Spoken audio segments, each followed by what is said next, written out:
Cookie Stain Channel. Ngayon, ang gagawin po natin ay garlic and milk. So, garlic and milk, ito, isang ganitong garlic, at ito yung milk natin, pero ang gagamitin ko lang is kalahating litro. So, dito ko ilalagay yung kalahating litro. So, sasabihin ko po sa inyo kung ano ang mga benefits nito mamaya. So, ang gagawin lang po natin ay, inimins lang natin itong garlic na ito ng yung pinong-pino talaga siya. So, yan. Gagawin natin dyan.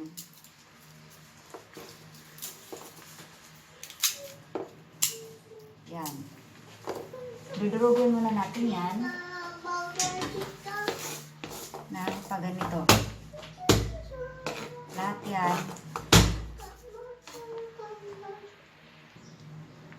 Tapos, pagkatapos niyan ay tatanggalan natin ang balat. I-remove natin yung balat. Lahat po yan. So, ayan, nabalatan ko na. Ngayon, ay i-chop ko na lang siya ng pinong-pino. As in, pinong-pino po talaga yung pagkakachop. Kasi, alam niyo kung bakit ako gumawa nito. Kasi, si hubby ko, yung ubo niya, pabalik-balik lang. Tapos, ayaw naman niya magpa-doktor. Ayaw niya. Kasi, yung ubo niya, kunwari magta-travel kami ng Manila, sigurado, pagbalik niya, may ubo na siya. Kasi ayaw naman niya mag-face mask kasi mainit. Tapos, kunwari, magsuswimming naman. Pagtapos naman yan, may ubo na naman siya. Siguro, hindi ko alam kung bakit. Siguro, mahina na yung ano niya, baga niya. Kasi, yung both parents niya, namatay sa lung cancer. Pero, may pagkakaiba naman sila kasi yung parents niya, mga smoker sila. Siya, hindi naman siya smoker. Pero, sabi nga, kahit hindi ka naman smoker, di ba? Kapag na-inhale mo yung mga usok ng sigarilyo, yung mga usok ng mga sasakyan, so, ganun pa rin. Yung parang pareho lang din yun. So, kaya ako, gumagawa na lang ako ng paraan na, kumbaga, matulungan yung ubo niya. Alam niyo ba yung ubo niya? Minsan, hindi na siya nakakatulog.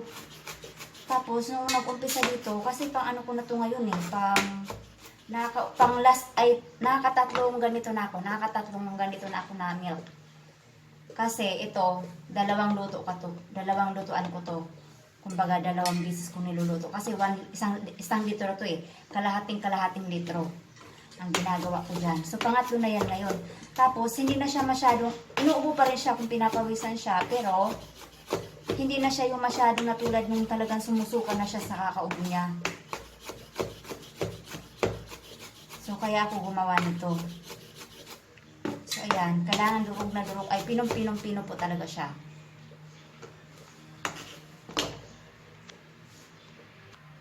So, ganito na po siya kapino. Ganyan. Ganyan, no? Ganyan na siya kapino. Tapos, ilalagay na natin yan dito. Ilalagay natin yan dyan. Kung nakikita nyo yan.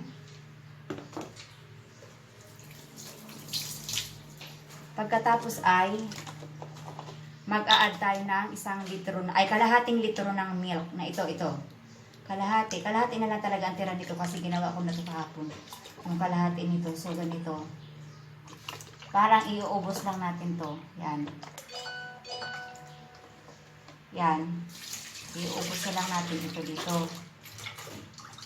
Nakita nyo yan. Pagkatapos ay mag-a-add ako nito ng kalahating water na hanggang dito. Kalahating water. Kumbaga, yung kalahating litro, 1/4 nun, kalahating litro na water. Yan, water. Tapos, ilalagay natin yan dyan. Pagkatapos, i-boil natin ito. Ngayon, sasabihin ko po sa inyo kung ano yung mga benefits po nitong garlic and milk. So, ito yung mga benefits po nitong garlic and milk.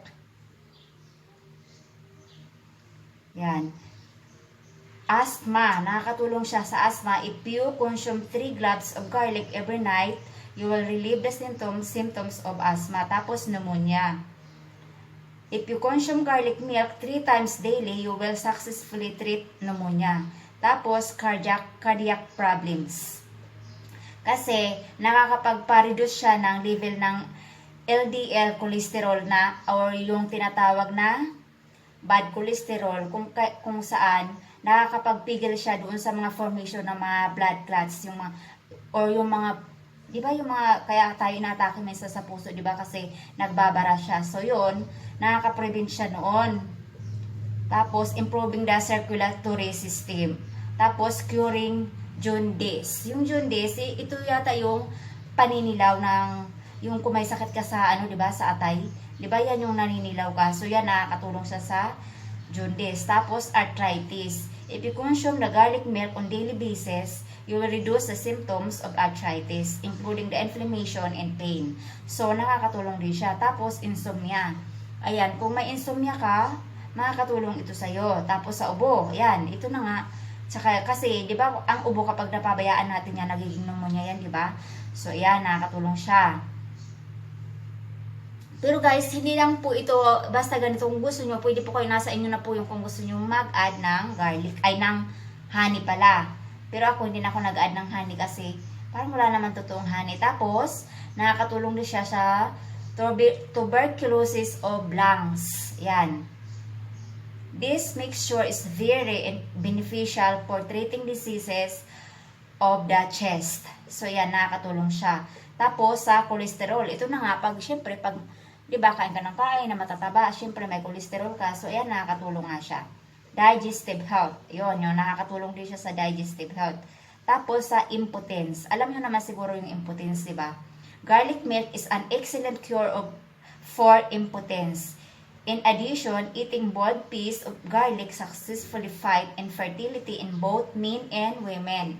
So, ayan, sa mga infertile dyan, nakakatulong pala daw yung garlic. So, why not try kung gusto nyo po. Tapos, sciatica. Nakakatulong siya sa sciatica. Garlic milk is known to be an efficient cure for sciatica nerve pain. Consumption of this remedy over a period of time will help you successfully reduce sciatica pain. So, yan po yung mga benefits ng ating garlic and milk.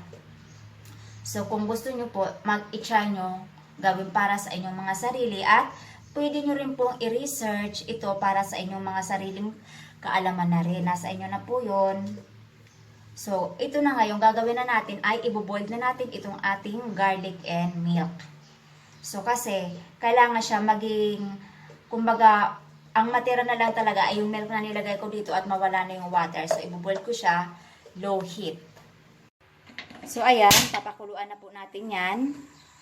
Papakuluan na po natin yung ating garlic and milk. Tapos, pag kumulo na siya, iluluhit na natin siya. Tapos, keep stirring po.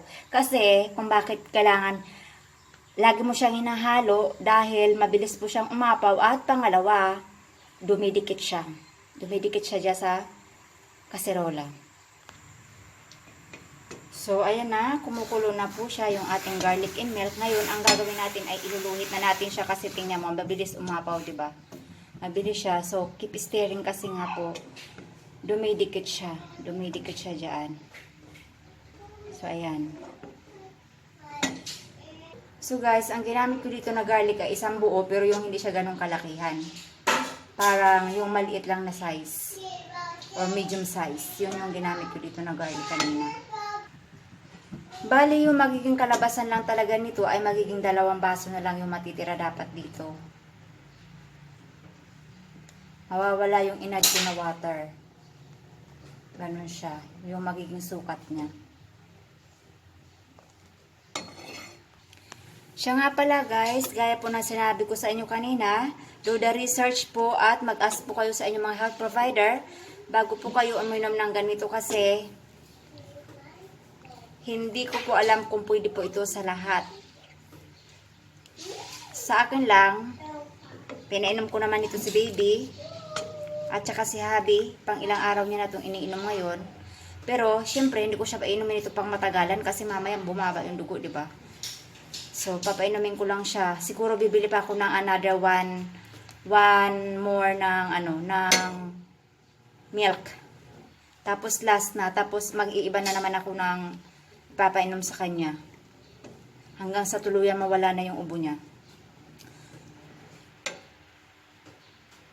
So, ayan, okay na po yung ating garlic and milk. Ililipat ko na lang po siya ng lagayan. So, Thank you guys for watching and please don't forget to like and subscribe at maraming salamat po doon sa palagi pong mga nanonood ng aking video. Thank you po ng marami sa inyo. Bye and see you po in my next video.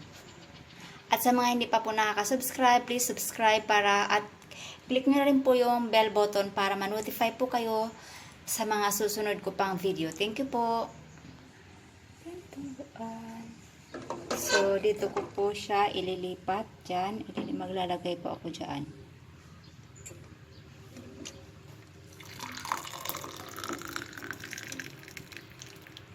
Tapos, inumin na po yan ni Habi.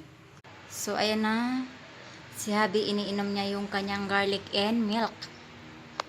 Yan, garlic and milk. Kasi, hindi na masyado talaga yung ubo niya. Sa kunting-kunti na lang yung ubo niya. Talagang siguro nakatulong itong garlic and milk sa kanya. Kaya lang, paulit-ulit naman yung ubo niya.